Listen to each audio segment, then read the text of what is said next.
Benar. Nah, pertanyaannya nih, Be, ya. Dengan berbuat baik saja, apakah orang itu akan selamat? Mana bisa? Karena upah dosa kan maut. Kalau dulu, Babe kalau ditanya, yakin masuk surga nggak? Jawaban Babe apa? Ya, syukur-syukur kalau masuk. Kalau enggak ya udah, apa boleh buat. Kenapa Babe jawab begitu? Untung-untungan. Alasannya kenapa? Ya, kita nggak tahu. Iya, saya juga dulu gitu. Deal, ente yakin masuk surga? Insya Allah. Insya Allah. Kenapa nggak yakin? Ya, dosa gue banyak. Nggak ada yang berani jamin kita pahalanya lebih besar.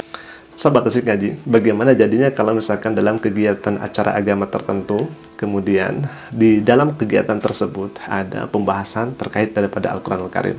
Katakanlah acara Natal. Bagaimana kalau seperti itu? Maka ya akhir-akhirnya, mohon maaf, kami katakan itu menyinggung. Kenapa? Karena memang bukan ranahnya. Kenapa dibahas ayat suci Al-Quranul Karim di acara tersebut. Nah, sahabat Asik Ngaji, jadi kami tampilkan di video ini ada dua pendeta. Yang satu sudah meninggal dunia, tidak lama kemudian setelah ini, beberapa bulan kemudian ya, beliau meninggal dunia. Yang satunya masih ada ya. Kemudian dua pendeta ini dalam kegiatan keagamannya itu sekali lagi membahas Al-Quran, membahas insya Allah dan lain sebagainya. Nah, ya Alhamdulillah, kenapa kami tampilkan ini? Supaya menjadi pelajaran. Jangan mengikuti hal yang semacam ini. Wabil khususnya bagi saudara-saudari kita sebangsa dan setanah air, ya, terkhusus bagi non-muslim Kristiani, di dalam acara Natal seperti itu, alangkah lebih baiknya tidak membahas ayat suci Al-Quranul Karim. Ya, bahas saja terkait daripada iman dan kepercayaan di ajaran saudara-saudari di sana, begitu ya. Bukan kemudian yang dibahas Al-Quranul Karim atau yang dibahas adalah insya Allah. Ya, alhamdulillah, kita akan lihat terlebih dahulu bagaimana videonya. Kita akan reaksi juga karena hal ini sempat beredar viral di media sosial. Ya, alhamdulillah, kita akan reaksi dan kita akan luruskan sekali lagi untuk dijadikan pelajaran agar tidak diikuti hal yang semacam ini. Baik, kita akan lihat terlebih dahulu bagaimana isi dari videonya. Kristus ya. Nah, ini cukup menarik nih, Be. Tema kita pada malam hari ini itu rahmatan lil alamin. Bahkan temanya itu rahmatan lil alamin. Kalau dalam Islam kan sudah jelas ada dalam kitab sucinya, ada dalam ayat Al-Qur'an bahwa wa ma arsalnaka illa rahmatan lil alamin. Nah, kita tidak tahu apakah di dalam Bible itu sendiri ada yang redaksi menyebutkan bahwa Kristen rahmatan lil alamin atau Nasrani rahmatan lil alamin, begitu ya.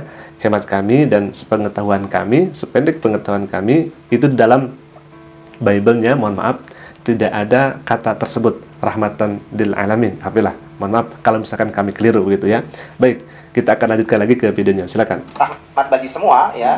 Nah, seperti yang dibacakan di kitab suci yang kita harus yakini ya, kitab-kitab Allah, bahwasannya Isa Al-Masih adalah rahmat. Rahmat. Ya. Rahmat itu artinya belas kasih. Nah, ngomong-ngomong belas kasih nih, Be. Kita semua nggak ada yang bisa masuk surga tanpa belas kasih Tuhan. Makanya dulu, Dil, waktu gue masih di sono, kalau gue mau bikin sesuatu, apa aja yang mau gue kerjain? Waktu masih di sono, artinya kan Bapak ini murtadin dari Islam ke Kristen. Berarti ketika dia menyebutkan waktu di sono, berarti ketika beliau ini dalam ajaran Islam. Jadi orang ini sedang membicarakan bagaimana dulu ketika di Islam. Alhamdulillah. Baik, kita akan lanjutkan lagi. Ya, selalu gue awali dengan kata apa? Bismillahirrahmanirrahim. Dengan nama Allah yang Maha Pengasih, lagi Maha Penyayang. Nah, inilah buktinya kasih sayang Allah sama kita. Dia memberikan juru selamat buat setiap orang yang mau percaya. Nah, perkataan itu juga sebenarnya untuk manusia. Iya. Ya kan? Bagaimana kita mengucapkan syukur kepada Tuhan, kepada Betul. Allah, ya. Dengan menyebut nama Allah yang Maha Pengasih lagi Maha Penyayang.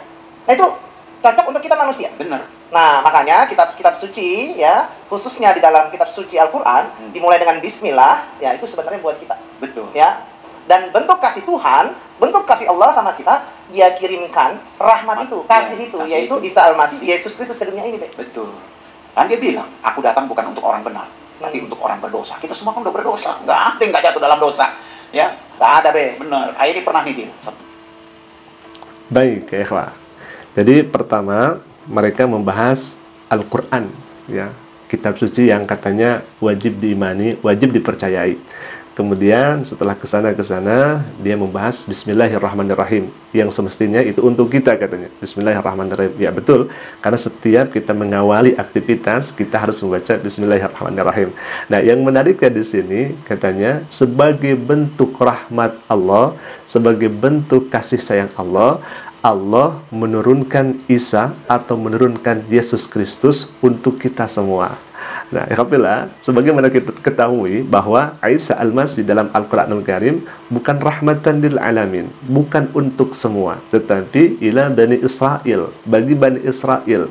Nah, orang ini kemudian membawa ayat suci Al-Quran, membawa Bismillah, kemudian ditafsirkan dengan pemahamannya, artinya dengan kemauannya, bahwa katanya rahmat itu adalah Isa, adalah Yesus, ya, sebagai juru selamat dan lain sebagainya. Bahkan Bapak pendeta ini membawa ayat Bible, alhamdulillah. Katanya Isa itu, Yesus itu diutus bukan untuk orang-orang yang benar, tetapi bagi orang-orang yang berdosa. Nah, salah satunya kita yang berdosa katanya. Jadi dari ayat suci Al-Quran kemudian digiring dan masuklah kepada Bible, alhamdulillah. Itu yang pertama. Kok bisa seperti itu? Ya, kita tidak tahu apa tujuan dan maksudnya, alhamdulillah, membawa kitab suci Al-Quran di dalam acara keagamannya itu, kemudian ya, yang dibahas seperti itu, alhamdulillah. Baik, kita akan lanjutkan lagi, dan ini semakin menarik ya, karena yang dibahas adalah insya Allah. Baik, kita akan lihat terlebih dahulu bagaimana isi videonya. Nah, pertanyaannya nih, ya, dengan berbuat baik saja, apakah orang itu akan selamat? Mana bisa, karena upah dosa kan maut. Kalau dulu, kalau ditanya, yakin masuk surga nggak? Jawaban Babe apa? Ya, syukur-syukur kalau masuk. Kalau enggak, ya udah, apa boleh buat. Kenapa Babe jawab begitu? Untung-untungan. Alasannya kenapa?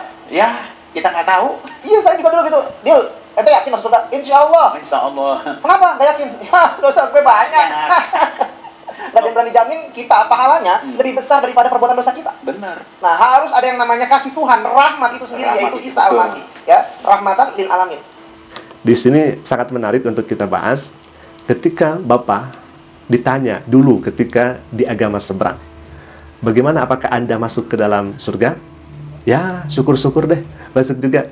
Kemudian nyahut yang pakai baju putih ini, dia mengatakan bahwa ya insya Allah, karena belum pasti, banyak dosanya, begitu ya kira-kira. Nah, ini sebetulnya sangat lucu juga, kita akan bahas dalam perspektif Islam.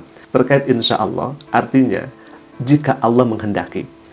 Kemudian, kalau misalkan kita melihat dalam kitab suci Al-Quranul Karim, apakah lantas Allah mengatakan insya Allah bagi orang yang beriman, bagi orang-orang yang melakukan amal soleh? Kata Allah, insya Allah masuk ke dalam surga. Tidak, ikhwah. Jadi Allah sangat tegas nyatakan dalam Al-Quran, orang yang beriman pasti masuk surga. Orang yang beriman kepada Allah dan melaksanakan amal soleh, pasti dia masuk surga. Orang yang beriman dan melaksanakan amal soleh, dia pasti masuk surga. Allah tidak mengatakan insya Allah, karena yang memiliki surga itu hanyalah Allah Subhanahu wa Ta'ala.